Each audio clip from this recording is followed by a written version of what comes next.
We can go ahead and start with some introductions. And so many of you have participated in these community conversations with us before and know a little bit of the drill. We try to figure out something to talk about every month that we think is important to the community wellness and to being able to live united in a community, even in times in which sometimes it feels difficult to be together and to be united and to be able to see eye to eye. We often find that there are a couple of things that most people can certainly get behind. One of those, of course, is puppies.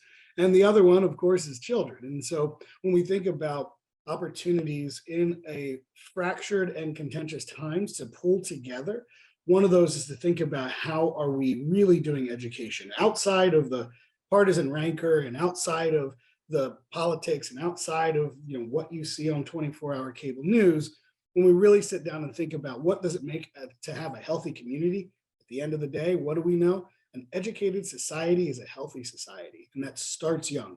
So you'll hear today a little bit from a variety of experts and panelists on how we think we move from policy to practice. And one of the things that is really important about that is sort of setting a foundation for our most at-risk populations. Who are we thinking about that have the greatest barriers to being able to have the type of achievement that many of us who have the privilege to join a Zoom call on 6:30 on a Tuesday night are able to do without even thinking about what it is to be able to have access to resources, to quality supports, to have safety nets that don't even consider government safety nets. Just you don't even have to worry about whether or not you're going to ever be able to thrive.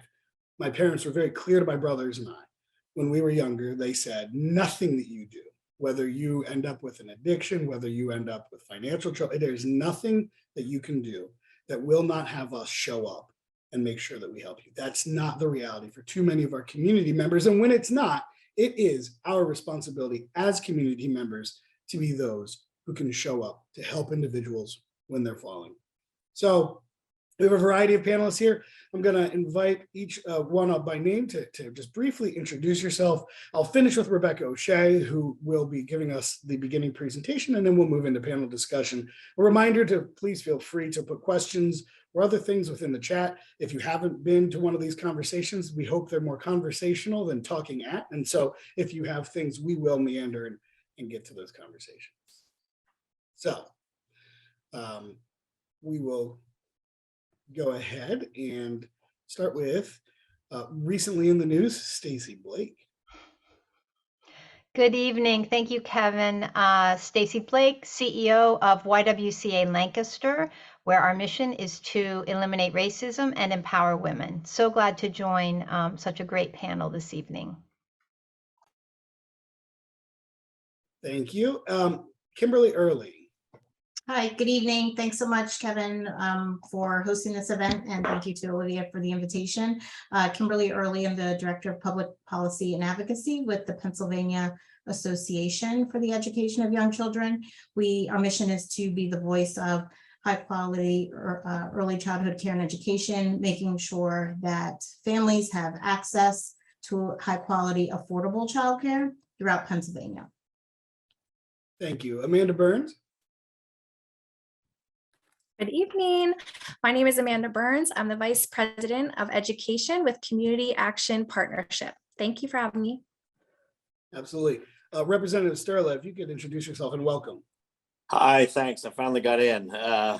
I'm State Representative Mike Sturla. I represent the 96th Legislative District, which used to be all of the city of Lancaster plus a little bit of Lancaster Township. It is now, as a result of reapportionment, the northern half of the city and up into Manheim Township and East Petersburg. Thank you. And that leaves us. So what we'll do is I'm going to introduce Rebecca. I'm going to introduce myself. I'm Kevin Ressler, President and CEO of United Way of Lancaster. We will, the rest of us, panelists, will mute ourselves, drop off of our video while Rebecca gives her presentation, then we'll all hop back on for our conversation. So without further ado, the last one I'll introduce here is Rebecca, and the rest of us will drop off, and we'll see you soon. Thanks, Kevin. Hi, everyone. My name is Rebecca O'Shea, and I am the Advocacy Coordinator at United Way of Pennsylvania, which is the state association for United Way. And I'm here to present on this project that we really push forward in a lot of our advocacy, which is the ALICE project or the ALICE report. So I'm going to go ahead and share my screen. All right. Hello, everyone. So I want to introduce you to ALICE, Meet Pennsylvania's ALICE population. It is a population that is working hard but struggling to survive. The way that we talk about ALICE, if I can get my computer to work for a second. There we go.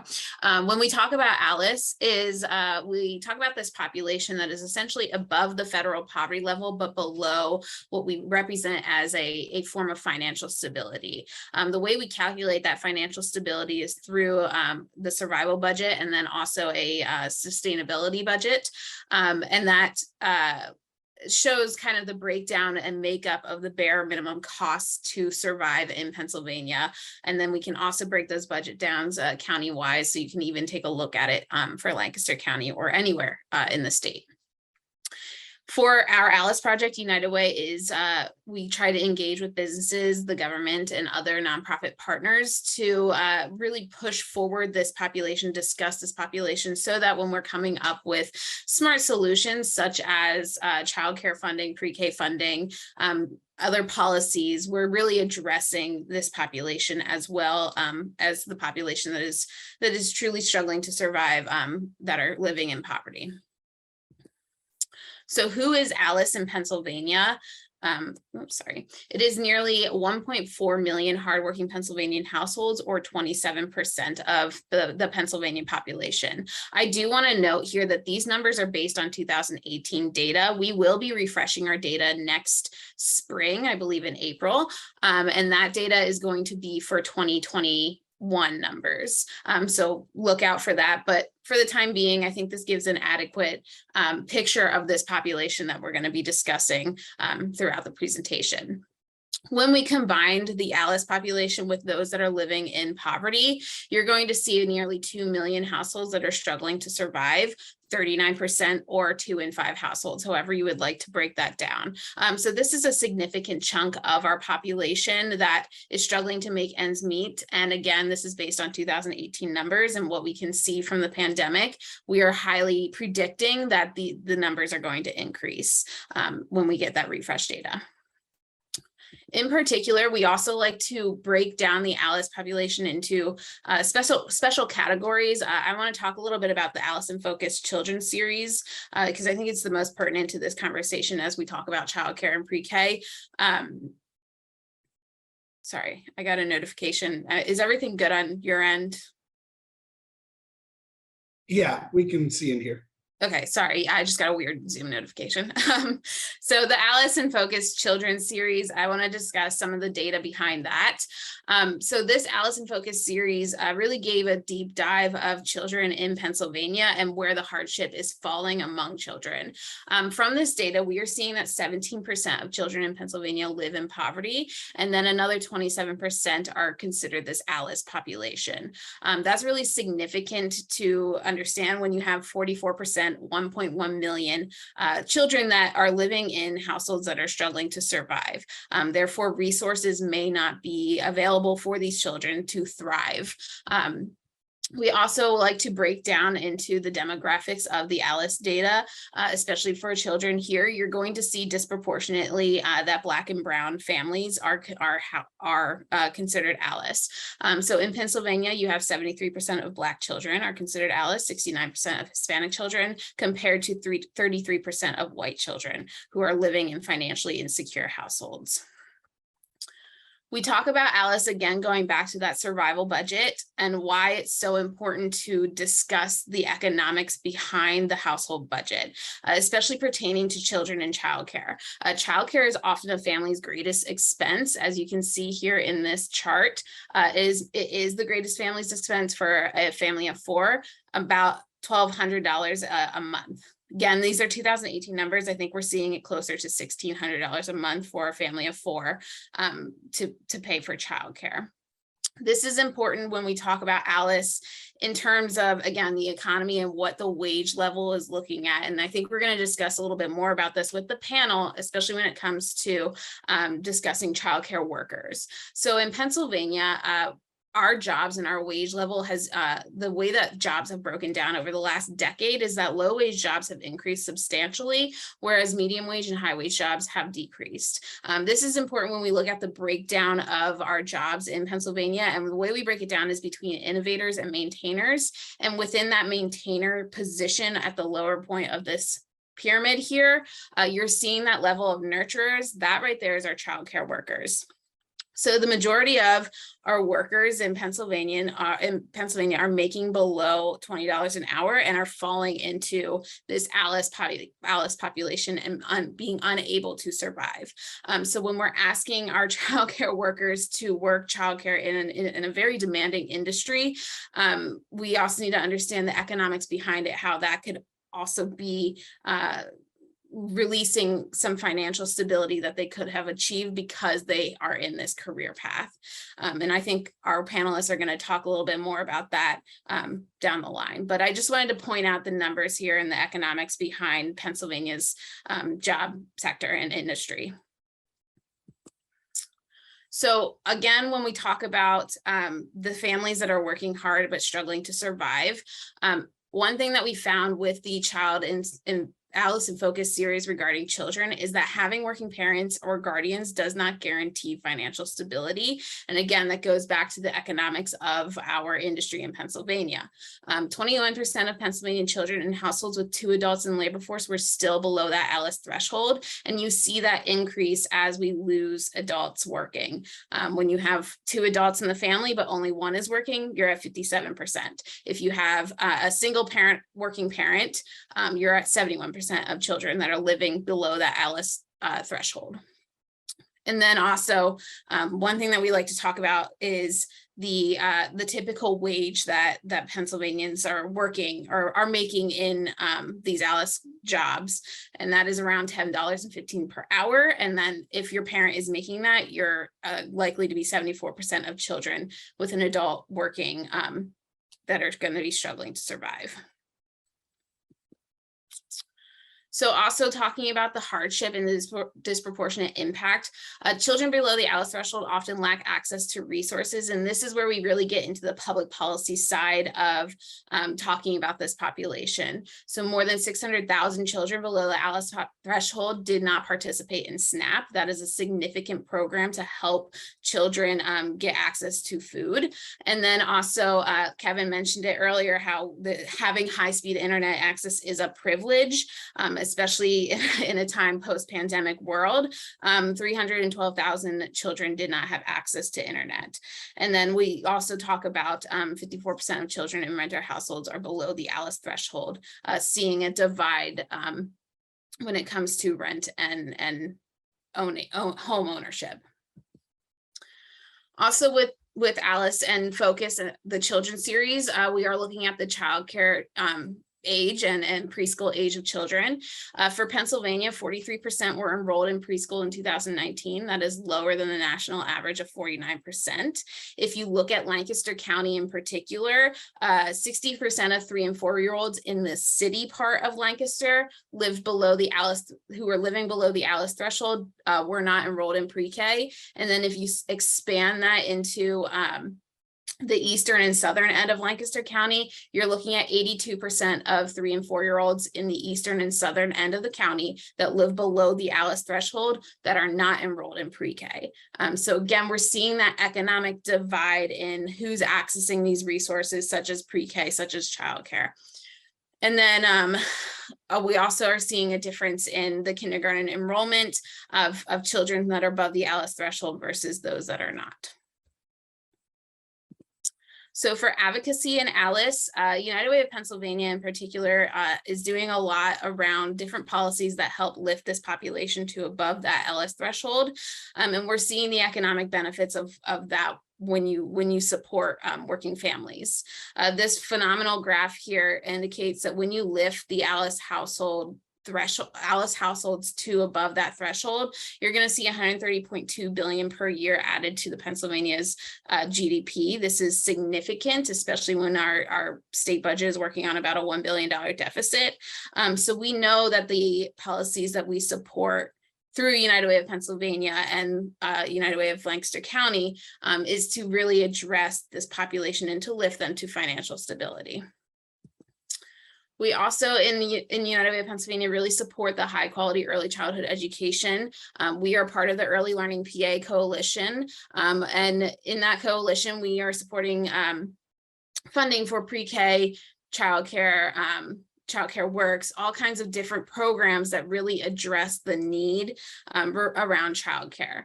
We are also a part of the prenatal age 3 health, nutrition, and community engagement Pritzker initiative. And then we also do some of the larger issues that address financial stability in the family.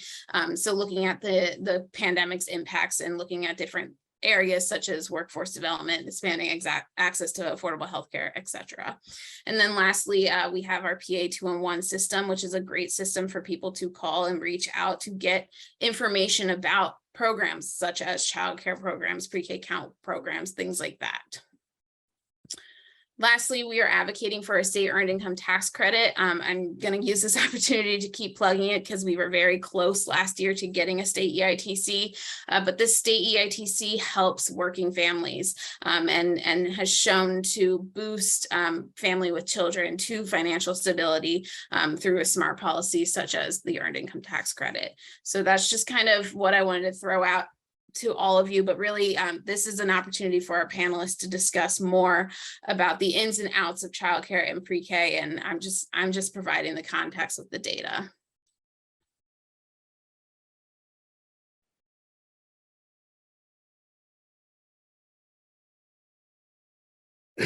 Thank you. So I'll invite our panelists to turn their video back on here, and we'll move into a little bit of a conversation. Just a reminder that if you have any questions, feel free to put those in the chat or in the Q&A, and we'll address those as we're able. One second, need to make an adjustment to my settings. There we go. So so Stacie and Mike, and if you want to come back on there we go.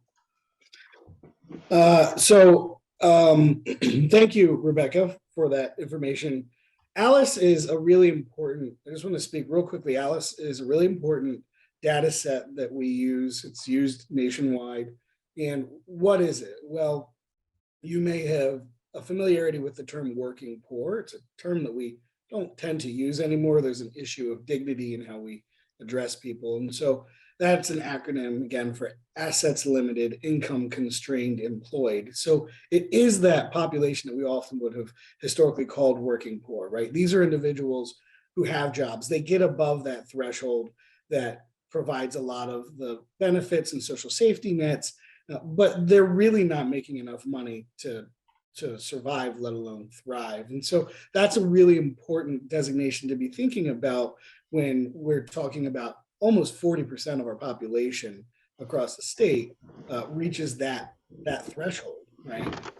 In some cases, people will ask questions like, well, why are they staying on social services? Why aren't they getting a job? Why aren't they? Well, when your wages are too low, that you end up backwards instead of forwards as you think you're making progress, that's the challenge. And so some of our partners here work in that very specific space. And I'm going to actually begin with Amanda, who, Community Action Partnership, I mean, your mission, your existence as an organization is an anti-poverty organization, right?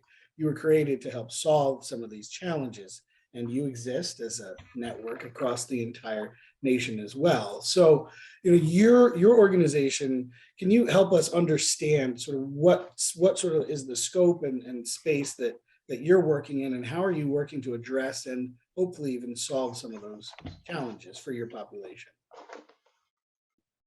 Great. Yes. Community Action Partnership is the largest anti-poverty organization in Lancaster County, and our mission is to empower families, hopefully break the cycle of generational poverty so that we can have a thriving community, thriving families. And so some of the things that we do provide educational services and programming. And when, Kevin, talked about having really looking at those who are living in vulnerable conditions or at risk, we do have Head Start slots, as well as pre-K count slots that are an early Head Start, which is really trying to serve that population. And so we do have private pay childcare slots. So our strategy really is to serve children and families where they are on their continuum of economic prosperity, economic mobility. And so some of the things that we do is provide these blended and braided services so that as families are achieving economic mobility, they don't need to leave. We can ensure continuity of care on that continuum by allowing them to go from a Head Start slot to a pre-K count slot. But there is the cliff effect, for infants and toddlers and some pre-K when we think about the drop off of subsidies. And so when you hear Rebecca talk about EITC scholarships, it's one way for pre-K that we can try to close that gap for the families that are just over income. And so that is one of, just a high level summary of what we're trying to provide the community through our services at CAP. So when my 5-year-old just went in this year to kindergarten, part of the joke was my wife, myself, and Melissa, it's like one of us picked up an extra second job, right? Because we're in the pay category. All of a sudden, we had a couple extra $100 a month, which for us is, we're happy with. But for other individuals, it's much more significant to their lives because of where they are in the economic level. One of the pre-pandemic places that we sent our older daughter, Acacia, when she was in kindergarten to after school was the YWCA. And they had an excellent after school program for the kids here at King. Stacie, can you talk about, right, so now you're also providing some childcare. What are you all sort of thinking about? You said your mission was empowering women and eliminating racism. How does that fit into this conversation? One thing I think about is that in order for this community to thrive, we're going to need everyone. We're going to need everyone's best thinking and best skills and best opportunity to work and grow and learn. And we can't do that if women are not fully engaged. And women can't be fully engaged if they don't have childcare. Now, of course, there are men responsible for their children. There are all kinds of family dynamics and shapes of families. And predominantly, women are responsible for childcare activities. It is so interesting to be in a spot where you are providing childcare to community members, as you mentioned, and as Amanda mentioned, as part of CAP's work. And at the same time, you're trying to hire people to work who can't work because they don't have childcare. And you just see it so clearly, the challenges that are in front of us. Kevin, I can share, YWCA recently did some polling about the upcoming elections, asking about policies and priorities of women voters in particular. And the women voters in Pennsylvania, 42% of them report that they are worried or very worried as a high priority about access to childcare. And when you look at Black women specifically, 39% very worried. So we see that this is a concern across the board for women, and it holds no matter their income level, which is so interesting to me, because here we are talking about women and families at the lower end of a pay scale, but women who make higher wages also need childcare. So this is a problem for all sectors of our community. Thank you. So I just dropped in the chat an article from United Way's publication, oneunitedlancaster.com, about the tour that happened yesterday, Stacie, at the YWCA, about the sort of modifications to your space and the renovations. And you can see, if for those of you who are able to read that article, you can see how this all intertwines. You just queued up, I think, perfect transition here to Kimberly, talking about the policy elements here, right? This matters for women across the board, and it should matter for men across the board, whether it does or it doesn't.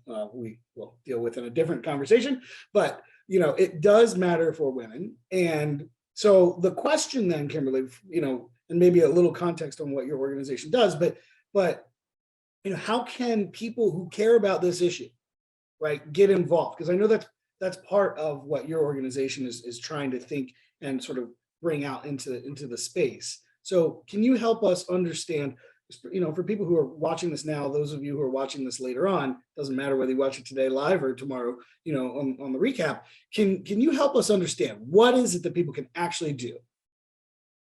Sure. Yeah, thanks. That's a great question, and something that we often are trying to get others engaged in advocacy is what we call it essentially. We do a lot of work with educating policymakers, and one of the ways that we do that is through encouraging providers, families, community organizations such as those that are on this call to join our campaign. So PennAEYC, the Pennsylvania Association for the Education of Young Children, is part of Early Learning Pennsylvania, which is a statewide coalition. It includes the United Way that's on, United Way Pennsylvania, and other organizations, statewide and local organizations. And we advocate for increasing investments in childcare, and that falls under the Start Strong PA campaign, which is our childcare campaign. We also have a campaign to increase investments in high quality pre-K, and that's called the Pre-K for PA campaign. And I can put the links in the chat so those that are on can join either as an individual or an organization. But we do a lot of advocacy. We don't send a lot of emails, so don't think that we're going to, spam you all the time, but you will get opportunities to participate in the advocacy to either around like budget time or at the state level, if there's a bill that's moving, we will send out an alert that folks can participate and do advocacy there if they agree with what we're saying. But it's definitely something we encourage is folks to join those campaigns. That's the easiest way to get involved. You can also follow the campaigns on Twitter and Facebook. That's another good way to stay engaged, but definitely joining the campaigns is the best way. Thank you. And just a mention that the CAP Lancaster, YWCA Lancaster, and United Way Lancaster also are all part of ELPA. That's all some work that we all do in different ways, right? So we part of our reason for hosting this, to be very transparent, is because this is part of what United Way sees as an opportunity to help get this information out for those who are really doing the work on the ground here. And so, Mike, I want to bring you in. I know that you love policy. I've known you long enough to know how much you love policy. So there is a allocation for $60 million for pre-K counts, which was just referenced, and $19 million more for Head Start supplement assistance. Can you just, what does that mean? I mean, the government's role oftentimes is sort of slamming in a lot of money, sometimes with more or less guidance, but what's going on in that space? What's the thinking, and particularly if there's anything that you can highlight that is bipartisan in that, like we always love that, right? Yeah, well, there's a couple things that it's focused on. One is increasing the number of slots available. So we're trying to make sure that the number of subsidized slots that are available for families increases so that there's not waiting lists and things like that. We know that even though we put more money in, there's still waiting lists. Another part was to try and increase the wages for daycare workers or for the people working in these facilities. That's a little tougher one because you're basically sending it to the facility and saying, pay your workers more. And we don't know how much we're in the process of trying to write the regs in such a way that, I trust if I send money to the Y and say, pay your workers more, they're going to pay their workers more. That may not be the case for every daycare facility that says, hey, my workers are willing to work for the price they were before. So I'm just going to, pocket the money and now I make a little more profit than I used to. And we don't think that that's going to be the case because in almost every case, they're going to have to pay workers more if they want to keep them. We know that there's such a dearth of daycare workers that everybody is going to have to increase their salaries. The other part is also to try and improve the quality of daycare. So we've always given a little bigger subsidy to, say, 4-star daycares than to 1-star early childhood settings. And, if we can continue to encourage and entice people to upgrade their level of stars, their proficiency at doing early childhood education, we're going to do a better job for the kids. It's sort of tangentially off to the side. I was at a conference where I was talking to people. The session was about early childhood education, and they were talking about, particularly as it relates to math, and how young children actually can recognize, like literally at a couple months old, can recognize the fact that some figures are more complex than others. And if you flash up 5 different objects in one picture and 2 objects in another, they consistently keep going back to the one with 5 objects because they find it more interesting and complex and want to learn about it.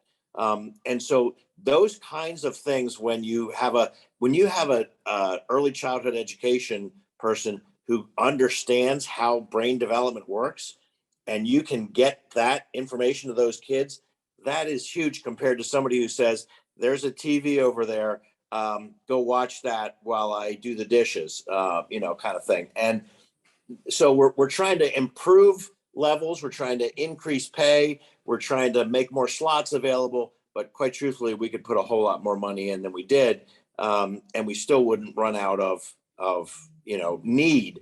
The question is, how quickly can we get those needs met? And part of that, I think, is increasing the wages so that somebody doesn't say, I have an opportunity to work as an early childhood educator and make less than if I go work at Target.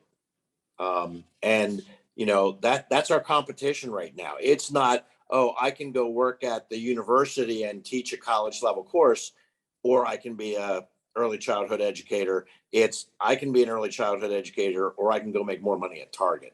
And that's a pretty sad statement about our priorities as a society. And I think, quite truthfully, I'm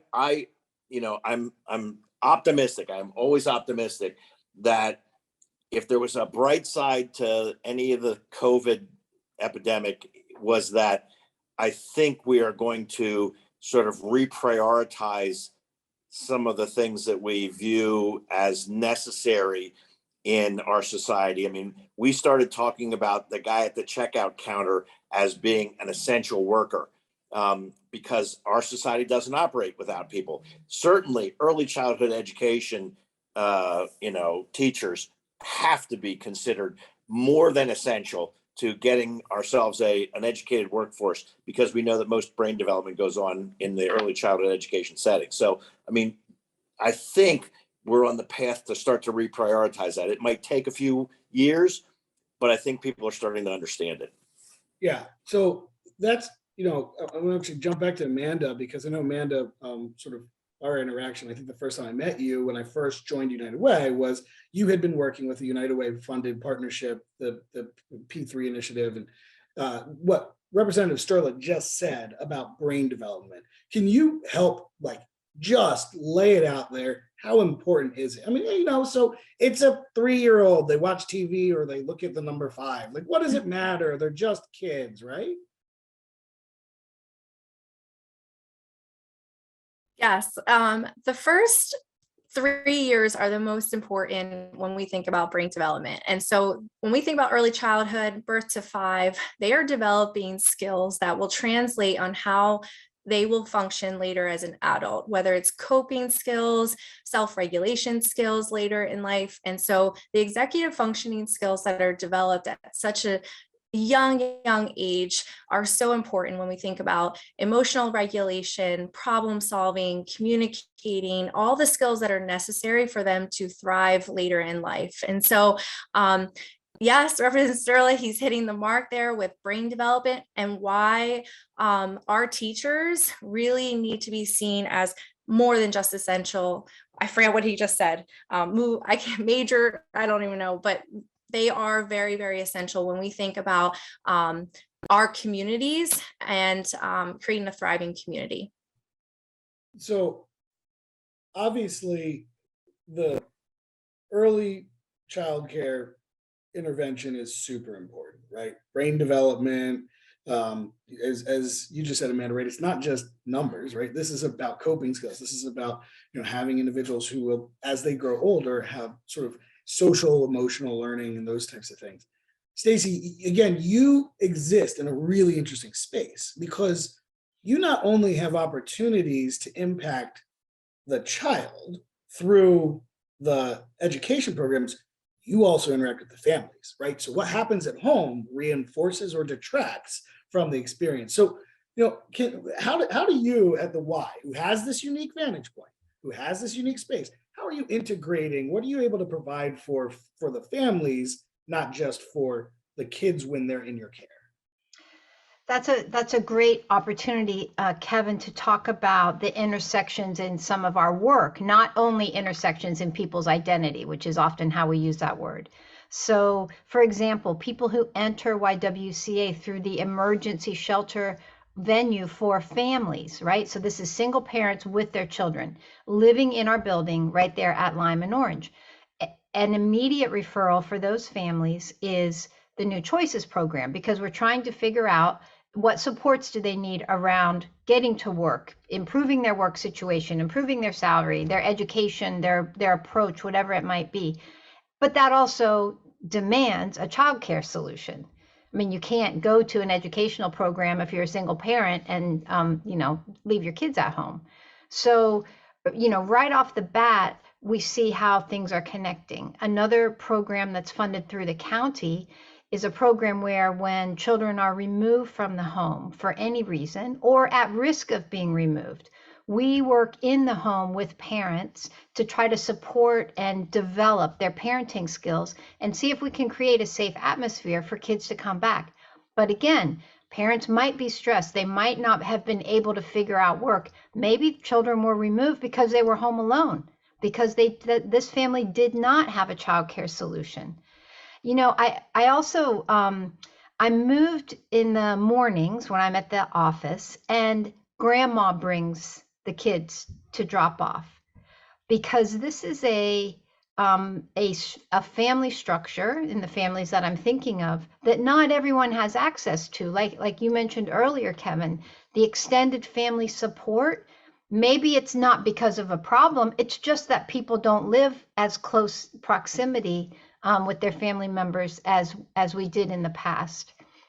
So all of the ways that people need support around housing, transportation, their work, their childcare, none of it's in a vacuum. And when we overlay that, because you mentioned our mission is eliminating racism, the discrimination that is felt by Black Lancastrians, by women in particular, this begins to pile on and stop us all from achieving what we actually could achieve here. Yeah, if I may tell a quick anecdote, and I can because I'm the host. When I first moved onto my street, so my family lives in usually the poorest or second poorest census tract in the county. We have for over a decade, and we love our neighborhood, we love our street, we love the community, but we also see challenges. Now, our street is presently actively being gentrified. Literally, the house next door to me was bought 2 years ago for $55,000. I walked through it. It's for sale the other day. I can see through the floorboards to the next level. It is rented for $1,300 a month right now. It has not had a bit of work done since it was purchased 2 years ago. It is for sale for $130,000 right now. My neighbors won't be my neighbors for very long. And that's the unfortunate reality of what's happening in many communities around housing. But over the last decade or so, the housing stock has been renovated and others. But when I first moved on the block, I remember I was doing AmeriCorps Vista Community First Fund, and good little me thinks I'm doing great for the world. I'm a year-long volunteer living in poverty. Although I was able to buy a house because I had a good credit score and I had a parent who could give me $1,500 towards my down payment, and that made the gap close, all those types of supports that I had, right? And almost all the street at the time, about half of it was rental. And there was one across the street in particular. I was walking down to work. I was walking the Community First Fund downtown. And I look at this house and I noticed that they had put up in the windows some blankets that were like character blankets, like Tweety Bird and other things. And I thought, oh, that's cute. They're decorating it for their kids. Until I realized how cold it was. And I went back to the house that I had bought, which had central air, which had, heat, had replacement windows. One of the only houses on the street that had replacement windows. And I thought back to my own childhood where I would, mess around and not always do my homework because I didn't want to. And I thought about, now they don't teach cursive anymore in a lot of classes, but I thought about having in like second and third grade to do my handwriting. And my handwriting was bad because I was lazy. My handwriting was not bad because it was too cold for me to hold a pencil. And it was this moment for me that was eye-opening because when I walked to work the next day and I looked at that window and I realized that I could see holes in the windowsill that went into the house, that those blankets weren't decorations. Those blankets were insulation because their substandard housing didn't keep their families warm at night. And how does that impact everything from your handwriting homework to just your ability to feel comfortable, all of those various things.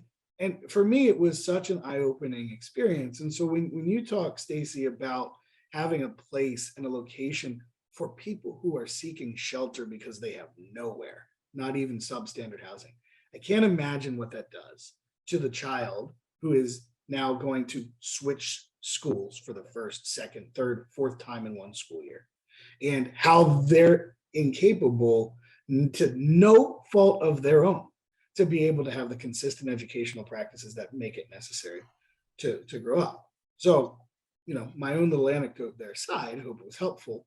And I hope that you all, whoever's watching this, can think about what is the time and the moment when you realized someone else's experience was significantly less supported environmentally, socially, or whatever than your own.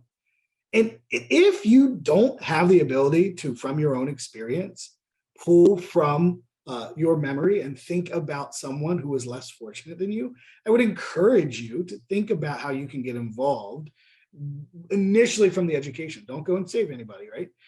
Go and find out from these various organizations. And so Kimberly had already mentioned following her social media, and I encourage you to follow the rest of the social media of organizations here. But I do want to go back to you, Kimberly, and say, okay, so sort of with what I just talked about, that whole environment, what are the sort of pieces? We're a 501c3, so this is not a political conversation, but I am curious, what are the sort of policy positions that you all are thinking about helping people go and advocate for, whether it's through voting, whether it's through other means, that addresses the fact that early childhood education is not just about the childcare center. It's like we think in health now about social determinants of health. What are you helping, to expand that concept beyond it's the classroom and only the classroom?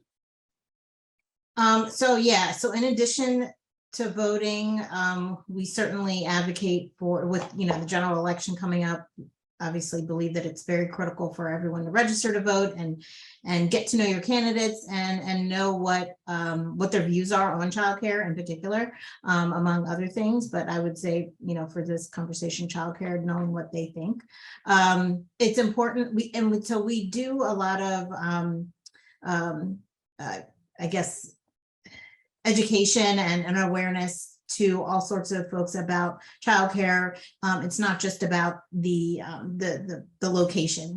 There's the workforce.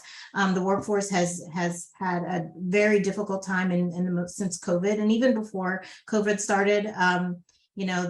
The workforce compensation, or the compensation of the workforce, is not where it should be. On average, a childcare worker in Pennsylvania makes $10.69 an hour, and that's based on 2019 data. So that's something that we've been trying to educate those policymakers, legislators, and there were some funds in the state budget this year to help with it. It's not everything that we had wanted. And, the childcare workforce needs a lot. It's competing with other sectors.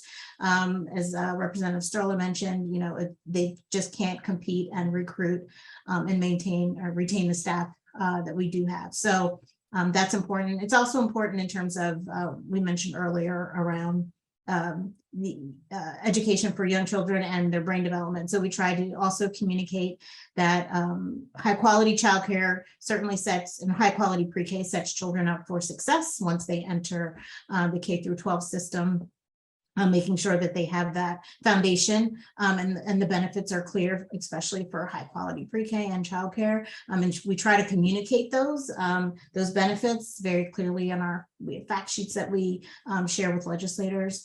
And then in terms of the childcare subsidy reimbursement, we also try to increase that to make sure that providers are reimbursed for the actual cost that it takes to provide high quality care for children. Right now, the reimbursement does not cover the entire cost. So providers are actually losing money providing high quality care to children and children who are eligible for subsidy. So those are some of the things that we've been raising over the last several years and continue to, but I would say, number one is compensation and trying to get more money into the system and also making childcare affordable for families. We also advocate at the federal level for those same things. And we tried to make sure that those were included in the federal reconciliation bill this summer, but we weren't successful, unfortunately. But I think that since the pandemic, though, that a lot of policymakers and families and the public in general understands now the impact of childcare and how it's sort of the workforce behind the workforce, that parents can't go to work, as Stacie mentioned, without childcare. And so, the media has helped us get that word out, and that has been extremely, extremely helpful. We rely on the media for a lot of that, and they've shared a lot of stories over the past couple of years around that and making sure that folks understand that. But during the pandemic, certainly the print and news TV coverage that we've had around the childcare crisis, the workforce crisis, was certainly helpful, and also raising the fact that the low pay that teachers receive. Thanks. Kevin, can I add one thing to it? So Kim's so clearly speaking about what we're all working on, but one reason we're working on it, and I'll refer back to this recent poll, 71% of women in Pennsylvania want our government to be involved in solving this. So it's one thing to agree, yes, we need more childcare. It's an entirely different thing when we are all overwhelmingly agreeing, yes, this is a role for government. This is a part of, whether you want to call it infrastructure, essential services, family support, however you name it, the majority feel very strongly about this. And one other thing I do want to add, we're saying the words childcare. Amanda well knows, as I do, that includes care for this child, breakfast, lunch, snack, diapers, wipes, spare clothes. This is not just care and entertainment and teaching and education. It's a full gamut of care, and that's how we support families. Yeah, when at the early part of the pandemic, one of the things that we saw, was like diaper shortages. And we had actually, United Way, given like $20,000 to help purchase diapers because there just wasn't the supply. And when there's not a supply, what happens? When our economy works correctly, or at least in a capitalist sense, supply, demand, is a balance. And then you have a whole bunch of fictional stuff. We won't talk about capitalism today. But, when you have that system functioning the way it's supposed to, or at least theoretically supposed to, you have these challenges. And, I've been talking, part of my job is to go fundraise, right? And so I've been talking to our community members who are generous with their finances that, what's the number one macroeconomic word that everybody's talking about right now? Inflation, inflation, inflation. And so when you look at it, inflation, right, all of the things you're buying, from gas, if you drive a car, to, your diapers, to your food, everything's going up. But what's not going up? Contributions to nonprofits. People don't say, oh, hey, all my prices are going up, let me go and increase my contribution to the nonprofit sector. You set it, or you do it once a year and you don't think about it. But the challenge, I think, for many of us, all of us on this call, certainly, who operate in these spaces or care about these spaces, is as the need goes up, oftentimes the funding goes down, right? Because we have less people working, we have all those various challenges. Rebecca, I'm curious, in this sort of context, right, of the sort of social determinant space, what are you seeing around the state that, you know, are there any United Ways or other organizations or Ys or whatever, CAPS, that you're seeing are like doing some really, I mostly care about innovation, because if we're doing the same thing and we have a problem that hasn't been solved, then we're not going to solve it. So are you seeing anything that's sort of innovative in the space that's really addressing old problems with new solutions? Yeah, and I'll start by saying that the Alice Project has really become an opportunity for our local United Ways in particular to springboard off into solutions, because again, this population is a population that is often overlooked and not talked about, even though they are the backbone of our economy and they are struggling to survive. When it comes to smart solutions, we are seeing all across the state different programs, whether it be a mobile home reassessment program to lower the taxes of the cost of a mobile home, because they often do not compare to a regular house on regular land. So there's that kind of programming. There's also different types of transportation programs. The revolving car loan is another great one. So I think beyond just childcare, it's important to talk about everything that is happening to a family that is struggling to survive, because it's not just one item. It's not going to be, oh, I can't pay for childcare. There's going to be other parts of it, of why you can't pay for childcare and other costs to survive. So I would say there's those opportunities to really loop up with nonprofit partners across the state and across the nation to come up with smart solutions and to bring forward innovative ideas that you wouldn't expect typically. And I know, Kevin, you guys are doing a lot of great work, especially on the financial side of things, of financial literacy in United Way of Lancaster. Yeah, our VITA program is going to continue to be a significant portion of this conversation. And for those of you looking to get involved, we're starting to recruit volunteers for VITA. And I was curious about the impact. I'm always curious about the impact of a volunteer. We often say, right, $30 an hour is how we sort of create an economic value. Last year, United Way of Lancaster did 8,500 tax returns. And of those 8,500 tax returns, we had 153 volunteers. When we look at the $1.6-ish million of actual dollars saved from getting the tax returns for free, plus the $13 million that came back in returns, each volunteer's contribution was about $120,000. If you just take the savings of not having to pay for your tax returns, those 153 volunteers, each one of them had a contribution value of $15,000. I was like, well, need to work on the marketing and get that out there. You want to have an impact, right? But what does that mean, right? It means that someone is able to pay childcare and their utilities and not have to try to ride one out, hope their kid doesn't get kicked out so that they can keep the lights on. And then next month they switch it, they pay the childcare, and then they hope that they can get enough money before the utility gets cut off. I mean, this is the real challenge. Rep Sturla, help me understand, where are, again, we live in a ridiculously partisan time. I don't fully understand it, but when you look across the aisle, and I know you've been a guy who throughout your career has tried to, when you look across the aisle, you and I have talked with Representative Cutler, who on this issue has been one that you and he have been able to see eye to eye. Where's the wins? Where can we find these wins across the aisle? And you're muted. Sorry. I think there's actually a multiple places. The one that comes to mind first is most early childhood education, or I shouldn't say most, a lot of early childhood education facilities are church related. And I think there is this misconception that, well, if it's a church related facility, it doesn't qualify for any state dollars, but it does.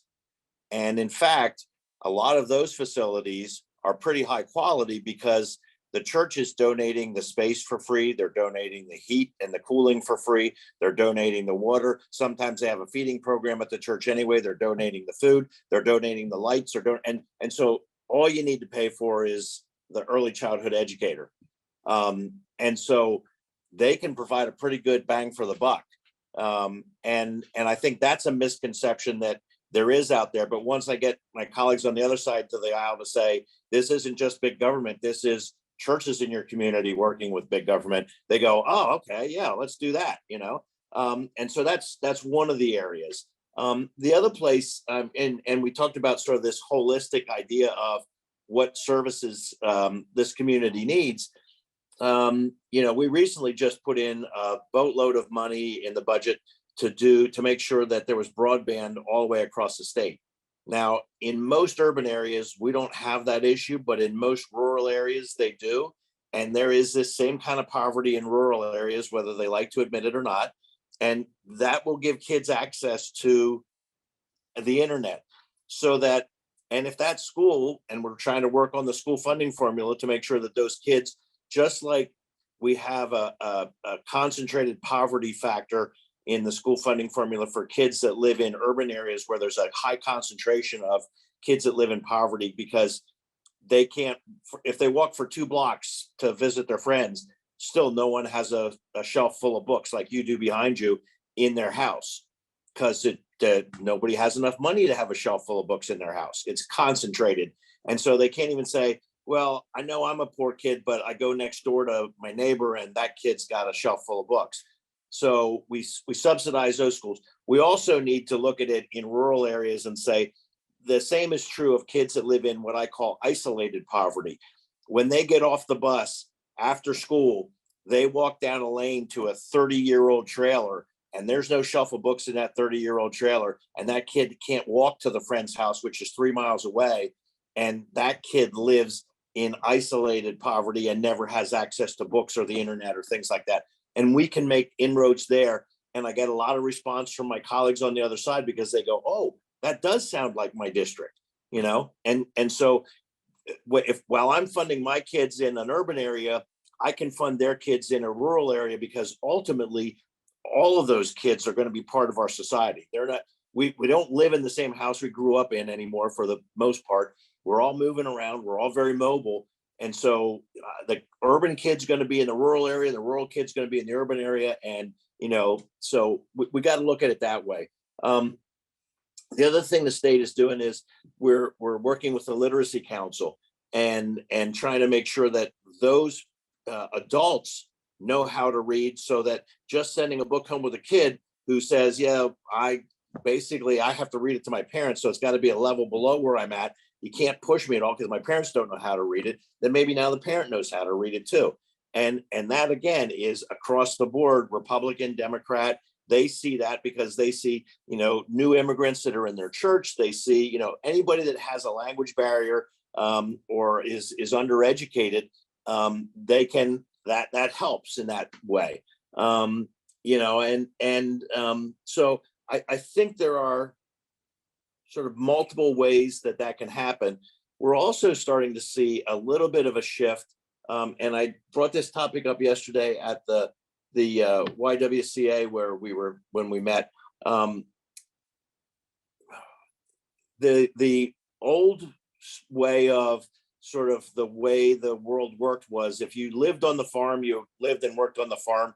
And if you wanted a job in a manufacturing facility, you had to move to the city. Well, you know, your neighborhood, Kevin, used to have a half a dozen or more manufacturing facilities that were within walking distance for everybody there. There's not a half a dozen manufacturing facilities there anymore. They're out in an industrial park somewhere out in the suburbs. But the housing for the person that works in that industrial park is still in the city. Now, if there's 2 wage earners in that household, you need 2 cars now, or you need 2 bus passes, or you need 1 car and a bus pass, and somebody that's taking 2 hours to get to work and back. If we can start building some worker housing, you know, that is affordable for people that are making $20 or $30 an hour near those industrial parks, now I only need 1 car.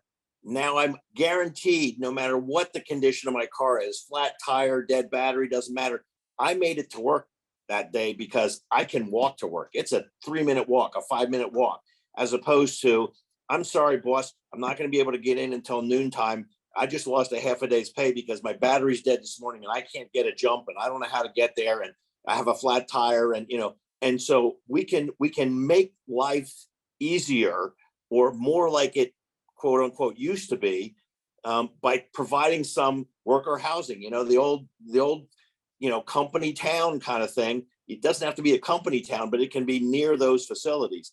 And I'm getting a lot of buy-in on the other side of the aisle, because they're like, oh, well, that would be good for business. And I'm like, yes, and it's also good for the worker too. I don't care whether you think it's good for business or whether it's good for the worker. It's good for everybody, and everybody wins on that one. So, Yeah. that's some of the places where we're starting to see some inroads and some movement, I think, in terms of how we sort of reshuffle things after COVID here. No, I appreciate it. I'll take any hope when it comes to looking at our politics and saying there's a possibility that people can center, right? Like you just said right there at the end, Mike, right? Your motivation can be different, but the outcome has to be the same. And that's where we need to get to. You talked about transportation, super eye-opening one for me this morning. We are a city family. We're a one-car family and an e-bike. That's our second transportation. Well, schedule shifted this morning. I needed to get outside of the city, so I got a lift, and maybe got a lift 3 times in my life. Now, I called for this lift, or whatever the term is, but I put in for the app for the lift at 7:20. I'm in the city, 7:20. The lift, my meeting was at 8, right outside the city, right by Lancaster Shopping Center. 9-minute ride. So I called for it at 7:20. There was only one car available at that time. I didn't get to my 8 to 8:30 meeting until 8:23. Thank God I'm the CEO of my company, and I had another staff member there, and it all worked out. But that's a dismissal. Yeah, right. I mean, for a lot of people, you just lost your job, right? And to no fault of your own, right? I mean, okay, I guess I could have called it at 7. I could have called it at 6:30. Sure, 6:30. I didn't call it 2 hours ahead of time. It's my fault, right? So that stuff is super challenging. We got a good question here in the chat. Stacie Lewis asked about referencing this idea around churches that you brought up, Mike. Are there other donated spaces? I'm curious, Amanda and Stacie, CAP, YWCA, you've got a lot of locations and facilities. Do you work? I think Stacie, I know at one point at least you all used to work with the church across the street. I mean, do you work with churches? Is that a solution? Is that a challenge? Like, give it to us like on the ground. Great idea, terrible implementation, or it is a great idea. I think it's a great. Oh. Go ahead, Amanda. No, I think it's one strategy. I think we need to think bigger. I think we need to think about back to, yes, like thinking about equitable distribution of public funds, using public investment to improve childcare, either whether it's thinking about the subsidy payment rates, things like that. But we need to build outside of that partnerships. So don't just donate the space to me, be a committed partner. Let's go deep. So when we think about partnerships, we're not just looking at churches and social service agencies and things like that. We want to partner with businesses. I think someone also put in the chat something about on-site childcare. Businesses, we would love to partner with them. We would love for them to poll their employees, find out, is childcare a need for your employees? Do you know what that need looks like? This is US data, not Pennsylvania or local data, but on average, employees miss 8 days a year, costing the US business $4.4 billion. And when we think about those employees, lost wages of $8.3 billion. So we need to think about, what is your turnover rate due to not having childcare? And what are some strategies that we can partner with you on to really think about this as a solution for our community and for you in your business? So is that working with partners that have childcare to prioritize slots? Is it thinking about, giving discounts or tuition, as a benefit for your employees? Is it thinking about on-site childcare? You'll have to think about like what's, unique to your business. What kind of hours do you provide? Do you need 24-hour, care for your employees? Is your HR department trained to really support your employees with finding access? And so it's looking at businesses, it's joining conversations like this. It's thinking about partnering with universities or colleges when we think about the teaching pipeline, thinking about where we could have, on-site care on university or college campuses, so that we know student parents is a real thing that universities and colleges don't really have a great picture of. So when we think about elevating our community, and I think, Kevin, you opened up with a healthy community is an educated society or something like that. And we know we have student parents who need care. So why not put it right on campus and think about developing that teaching pipeline, maybe even be a strategy for supporting our staffing crisis. We'll take them in ratio. It's thinking about our school district partners. You mentioned P3 partnership pathways that was funded by the United Way. We have, that's our former name. We now call it First 10 of Lancaster County, but looking at our partnerships with school districts, partnering and going deeper with them.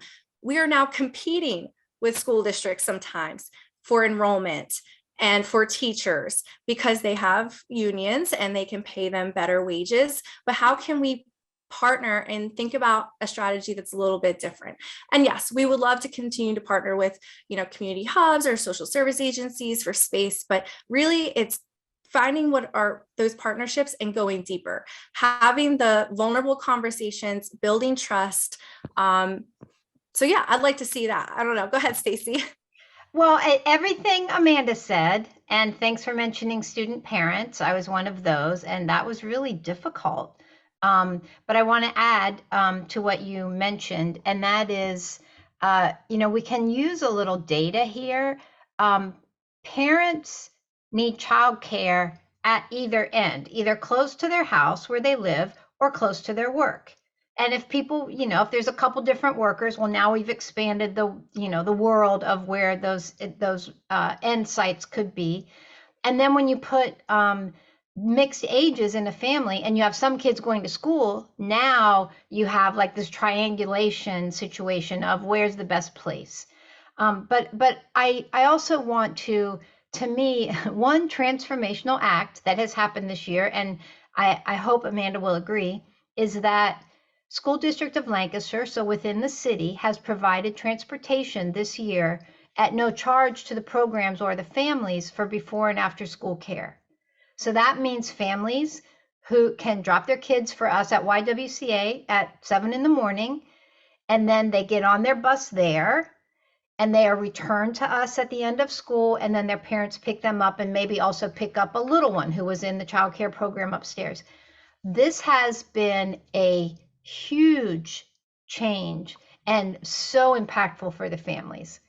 I hope this is something that can continue, because solving that one transportation problem has meant a big difference for working poor families.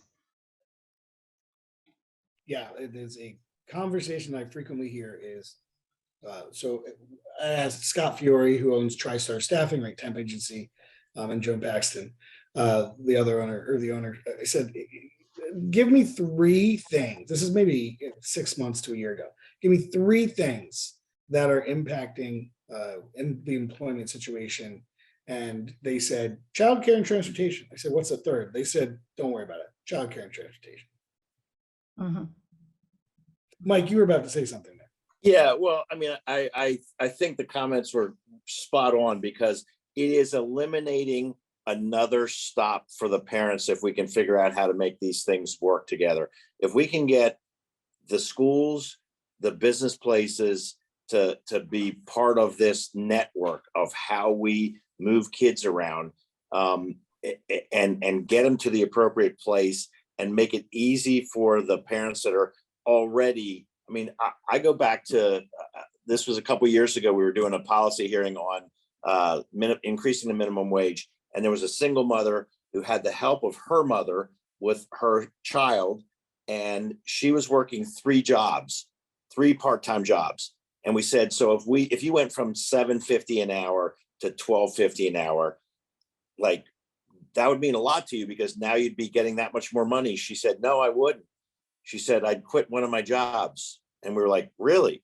She said, yes, because I haven't read my kid a book for 5 years. I would give away anything to be able to stay at home in the evening and read a book to my child.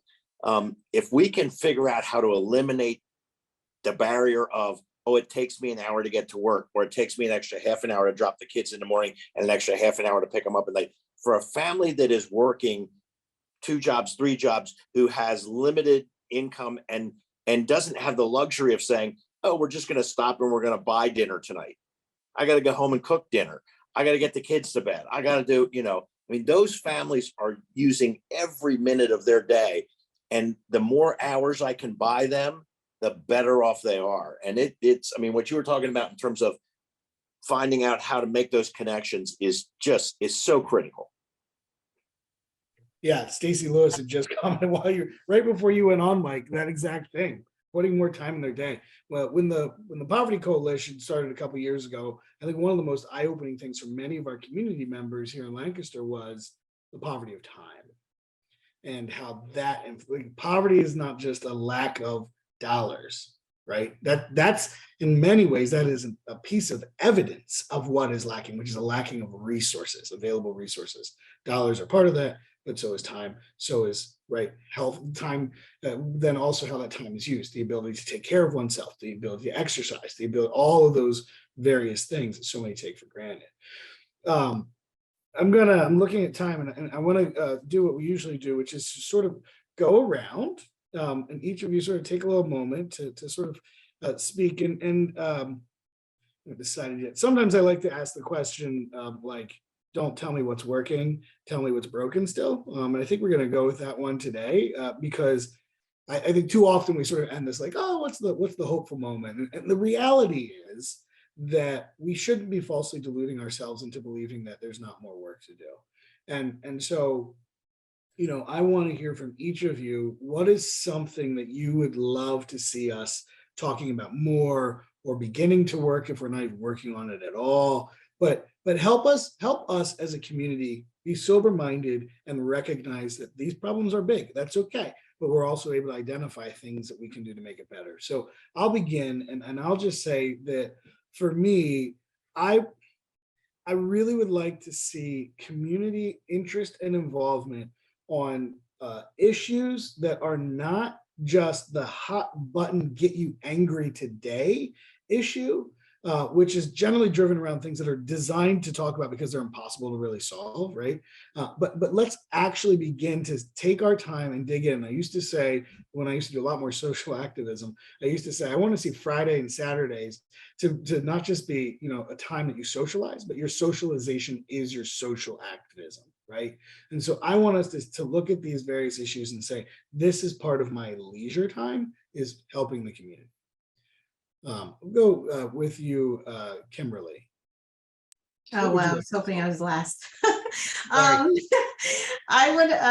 would say something, obviously, I think I can't not say compensation. I think just really coming together. We talked earlier about, including the business community, including families, providers, local community organizations, really coming together and lifting up the fact that we need to solve that, in addition to making sure that children have high quality places to get their education while they're in childcare or pre-K. Thank you. You were perfect to go next. You did it great. We'll go ahead, Rebecca. I would say that the economic path that our state is on is just not sustainable for working families. And we really need to look at the whole picture of what working families are trying to deal with to survive. I can push the ALICE data as much as possible, but unless we're talking about this in terms of policy and actual solutions that our General Assembly can do and that our business partners can partner with us to do, then we're just not going to be sustainable. So I would say we just really need to look at the bigger picture of what's going on, and that it's a lot more than just one issue. It's a lot of things compiling, and a lot of families are suffering because of that. Thank you. Amanda. Yeah, so I'd like to see, I agree with compensation for our educators, but not at the expense of our families by increasing costs. And so we need to do something about that. CAP did a community conversation and collected data. And what we found was that a family thought was thriving was emotional well-being, financial stability, and connection with others. And when you talk about time back in their day, these were also the primary stressors and the primary barriers for them achieving economic prosperity and thriving. And so that's their well-being, financial stability, and connections, those social connections with others. I'd like to see more investment in that. And just another little longitudinal data fact, increasing the wages of someone by $3,000 gives that child, their child, an increase in their potential future earnings of 17%. So when we think about everyone in our community, wages and compensation, the ALICE data, and how many are living below their means, it's really, really important. Thank you. No, thank you. Just a quick plug. I don't know if you know the date, Amanda. You've got that G2 summit coming up on the 2G thing. Is that the 27th of October? Yes, please join and come out. We're having another conversation about two generational approaches and really supporting the caregiver and the child simultaneously, and really how we can all learn about how all sectors, exactly what we've been talking today. It is how all of those things come together: building social capital, financial assets, education and K-12, post-secondary, early childhood. And so, yes, thank you, Kevin. I'll put the registration link and some things in the chat. Thank you. And we'll pull all these various sort of links and things for when we send the recap for everybody. We'll add those too. Representative Sturla. Yeah, so if I think there's still waiting lists, and that frustrates me. There's waiting lists for childcare. There's waiting lists for kids aging out, whose parents are aging out that have disabilities. There's waiting lists for, I can name you about a half a dozen waiting lists that there are with dollars where people qualify for and are eligible to receive dollars to help them, but we say, oh, there's a waiting list. Sometimes it's housing, sometimes it's daycare, sometimes it's other services. And I always say that, and the response is always, yeah, but that costs a lot of money. And my response is, then we haven't set our priorities properly. Because the example I always use is, if you said to 16-year-old kids, you know what, we just didn't bother to fund the Department of Transportation this year, at least at the level it should be. And I know you passed your driver's test, and I know you want to get your license, but you know what, there's a 2.5-year waiting list. So you can get your license when you're 18, okay? Or if we said, hey, Mr. Businessman, I know you filed your taxes in a timely manner, but we didn't fund the Department of Revenue this year the way we should have. And there's just not enough money to process all the returns. We'll get you that in, 2025, okay? People would be in the streets with pitchforks. Mm-hmm. But when we say, oh, you don't get a daycare slot. Oh, you don't get church services for your kid with disabilities. Oh, you don't get housing. We go, well, there's just not enough money. Okay, budget doesn't do it. It's a matter of how we set our priorities. And I mean, early childhood education, as we talked about, as it relates to brain development, that kid never gets age 0 to 5 back again 5 years from now. Because you can't say, well, I'll catch them up when they're 6. It doesn't happen. It's not possible. The brain has already set its pathways. It takes 10 times as much money to get that kid close to where he would be if you had just spent the money when they were 0 to 5. And we can't wait on this. If this is not a priority for us, then there's something skewed about what our priorities are. So waiting lists is the thing that just frustrates the living daylights out of me. Thank you. Stacie, I'm gonna go to you, but then I'm gonna let you know I want you to also preview the racial equity profile that we'll be talking about in the future, because we're gonna have a conversation about that upcoming. So if you want to go with your, what would you like to see, and then we can preview the racial equity profile. Well, it's hand in glove, Kevin, and so I'm always thinking about equity. And this is a community and a county and a state that can be very generous. And as we approach the holidays, I think so much. And I, like everyone, begin to receive appeals to purchase, dinners or contribute to a gift or any kind of thing. But I hold to the notion that a family would prefer to buy their own groceries for their own holiday celebration, as they would prioritize that, or to select a trinket, a gift, a recognition for their child in the way that would be meaningful to them.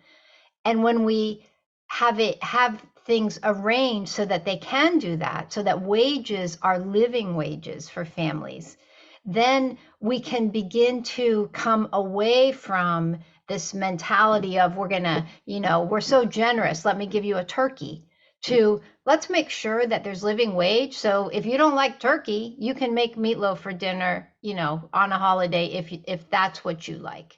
And that's really what I long for, is that people are able to be self-sufficient and make choices in the way that makes sense for their family. Kevin, you mentioned an equity profile that United Way and YWCA Lancaster CAP and many other local entities and companies are supporting, which is, let's understand the baseline situation here in our county around equity. Is there inequity? An inequity that looks like what? Where is it showing up? Is it about wages? Is it about rent burden? Is it within the educational system? So we are anxious to publish this data. It'll be coming in the next month or so. And I really hope that it provides an opportunity to jumpstart some of these conversations in a different way, so that we can focus on some of these key data points and really begin to make change. Thank you. It's been a wonderful journey with you in that process, to be thinking through that, and to working with you and our partners, Chamber, County Foundation, High Foundation, all those who have been a part of that work. So, we come to the end of this conversation, and with some hopeful, renewed inspiration, some renewed hope, some new ideas and opportunities. Stacie just said, as I like to often finish with, is a reminder that we do work for organizations that rely on the charity of individuals. And so as you move into the end of the year, I hope that you'll consider the organizations here that do accept those contributions to be able to consider supporting the work that we do. It is extremely important. I will also remind you that what's even better than a one-time gift at the end of the year is a monthly recurring gift, especially if you have a United Way campaign. Make that pledge and make sure that organizations can begin to budget instead of budgeting on hope. So our next community conversation is slotted for October 26th. Topic is still in flux yet, but October 26th from 10 to 11:30 a.m. We hope that you'll join us. We thank you again for your time, for your attention. All of you who were here as attendees, thank you, especially those of you who threw in some questions and helped shape our conversation. Thank each and every one of you panelists. I deeply appreciate you. I love seeing each and every one of you around the community, and knowing the work that you're doing is transforming the lives of our neighbors, whether we know who they are or not. Thank you, everybody, and have a great night.